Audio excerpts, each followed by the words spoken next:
اللهم صل على سيدنا محمد وعلى آله وصحبه وسلم. هنعمل النهاردة طاجن البامية باللحمة الضاني معايا بطعم وريحة زمان وخطوات مظبوطة جدا يا جماعة، وازاي تطلعي معاكي البامية حاجة كده من الآخر واللحمة معاكي تكون زي الزبدة. تعالي بقى ما أقولك على أول خطوة معايا. أول الخطوة يا جماعة الحلة الألمونيوم، بحط فيها زيت بقى، وبعد كده حته كده من الدهن معايا الضاني يا جماعه ما شاء الله، او اللي احنا بنقول عليها. وبروح بعد كده حاطه عندي نص عود قرفه صغير زي ما حضراتكم كده شايفين، وبنزل عندي باللحمه ما شاء الله. ده كيلو لحمه يا جماعه موجود معايا، اللهم بارك. بديله صدمة الأول، دي أول خطوة معايا، لازم تديله صدمة. هنعمل النهاردة خطواته مظبوطة جدا وهتبقى سهلة، وهتاكلي معاكي شوية كده من البامية بصراحة عمرك ما كلتي زيهم أبدا إن شاء الله. هنا بقى بدي عندي اللحمة رشة من الفلفل الأسمر، وكمان رشة عندي من الكمون، وبعلي النار عليها علشان أسيبها معايا تتشوح كويس جدا، وفي نفس الوقت تسد المسام معايا ما شاء الله وتستوي بسرعة جدا، اللهم بارك.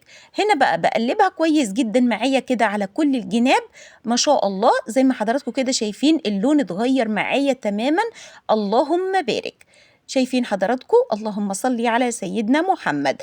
بعد بقى ما اللون اتغير معايا واتحمرت واتشوحت كويس جدا، منزل عليها بقى ببصلة صغيرة متقطعة مكعبات صغيرة زي ما حضراتكم كده شايفين ما شاء الله، وهشوحها دلوقتي مع اللحمة. لازم أشوحها كويس جدا وتشبع معايا من اللحمة، وكمان البصلة لونها تتغير معايا، اللهم بارك. خطوات مظبوطة وسهلة وبسيطة. هنا بقى بحط عندي دي معلقة صغيرة يا جماعة نصها من بهارات اللحمة معايا، وكمان من مرقة الدجاج ما شاء الله. ادي شايفين حضراتكم بقلبها كويس جدا لما البصلة كمان تدي اللون اللي انا عايزاه، اللهم بارك. وبعد كده بجهزها عندي مية مغلية ما شاء الله، هحطها دلوقتي معايا على اللحمة علشان يا جماعة أنا عايزاها تستوي معايا ما شاء الله لدرجة 85% معايا من السوى، علشان لسه هنكمل الأكلة بتاعتنا كلها في نفس الحلة، اللهم بارك. شايفين بقى لا مواعين كتير ولا أي حاجة خالص متعبة جدا. أسيبها بقى أغطي عليها وأسيبها عندي على نار هادية، هتستوي معايا بسرعة جدا. انتوا طبعا عارفين إن اللحمة الضاني بتستوي كويس جدا وما بتاخدش أي وقت خالص. تعالوا بقى نجهز عندنا خطوة البامية. البامية دي يا جماعة أنا جايباها عندي فريش أو طازة ما شاء الله، بروح عاملاها عندي كده بالسكينة، شايلة الراس بتاعتها وكمان الحتة اللي تحت دي زي ما شايفين كده، ولو لقيتيها كبيرة اقسميها نصين، أهم حاجة تكون معاكي البامية صغيرة، اللهم بارك بالشكل ده. هخلص بقى كل كمية البامية اللي معايا، ده مقدار كيلو يا جماعة، اللهم بارك، وهنقرمها. دي بقى اسمها تقريمة البامية ما شاء الله. هقرم بقى كل البامية معايا، وتعالوا نرجع للحمة معايا ما شاء الله. شايفين يا جماعة ما شاء الله والله بجد ريحتها خطيرة جدا، وكمان الشوربة بتاعتها روعة. هسيبها دلوقتي بقى تكمل سوا معايا تماما. وشايفين بقى بعد ما استوت معايا بالشكل ده، شايفين يا جماعة ما عادش فيه عندي الشوربة، شربت الشوربة كلها معايا وبقت معايا عاملة صوص يجنن. بعد كده بروح حط عليها معلقة توم صغيرة مفرومة واديها تشويحة معايا، بس الأول هحط عندي نص معلقة صغيرة من البابريكا ما شاء الله. عندك صلصة حطي مفيش أي مشكلة خالص، بس أنا أفضل البابريكا خطيرة جدا مع التوم يا جماعة وتشويحة اللحمة بالشكل ده ما شاء الله. هقلبهم كويس جدا معايا كده، اللهم بارك. وبعد كده مجهزة عندي عصير نص كيلو من الطماطم فرماه عندي في الخلاط، وهنزل بيه دلوقتي على أحلى لحمة بتتبيلة خطيرة ما شاء الله. هنا بقى هظبط بقى عندي الملح لان انا ما حطيتش ملح خالص، وبعد كده هحط عندي رشة من الفلفل الاسمر ورشة من الكمون، رشة صغيرة جدا يا جماعة علشان طبعا احنا حاطين قبل كده في اول الخلطة معانا ما شاء الله، اللهم بارك. شايفين حضراتكم ما شاء الله. وكمان بحط عندي نص معلقة صغيرة من السكر علشان طبعا تعادل الطعم معايا كويس جدا من الطماطم. هنا بقى حطيت عندي حلة فيها مية تغلي يا جماعة. حطيت عندي كمان نص معلقة صغيرة من الملح ونص معلقة صغيرة من الكمون. وبعد ما عملت عندي قرمت عندي البامية، غسلتها الأول وسبتها تتصفى وهحطها عندي في المية المغلية. ما شاء الله هديها غلوتين بالظبط.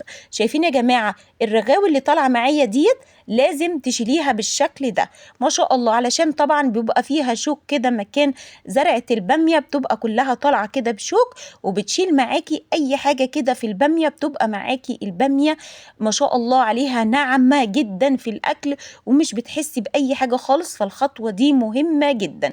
دي يا جماعة احنا بنقول عليها كمرة البامية، دي الكمرة بتاعت البامية. بعد ما شلتها عندي من الكمرة سبتها غلوتين، وبعد كده غسلتها حطيتها عندي في المصفى بالشكل ده. بروح بقى راجعة عندي للصلصة بعد ما اتسبكت، احطها عندي كوباية من المية معايا المغلية واسيبها تغلي معايا غلوة واحدة. وبعد كده بحط عندي بقى ايه البامية الخطيرة دي وهقلبها دلوقتي كلها مع بعض كده، وهدي عليها النار تماما لمدة 7 دقايق بس. هي كده استوت وبقت خطيرة، بس انا عايزاها تتشرب جدا من الصوص الخطير معايا. تعالوا بقى نعمل النهاردة الطشة الرهيبة. عندي سمنة، وبعد كده بحط عندي معلقة من التوم الكبيرة المفرومة ما شاء الله، بنزل عليها بنص معلقة صغيرة من الكزبرة الناعمة. هشوحهم بقى كده الأول، دي أول خطوة. وبعد كده بجيب عندي عصير ليمونة كاملة بنزل بيه على التوم بالكزبرة يا جماعة ما شاء الله. مش تقلقي خالص، لأن الجناب عندك هتقولي إن هي محروقة معاكي، لا بس مش تقلقي خالص. دي بقى الطشة الخطيرة معايا النهاردة للبامية. وبعد كده بقى إيه بحط عندي من الصوص الخطير بتاع البامية بالشكل ده، بحط عندي مقدار كده مغرفتين بالشكل ده ما شاء الله، واسيبها تغلي معايا غلوة واحدة. ريحة التوم بقى مع الكزبرة وكمان الطشة الخطيرة دي بتدي نكهة مميزة جدا لأحلى بامية عندك باللحمة الضاني معاكي، خطيرة ورهيبة كده بقى.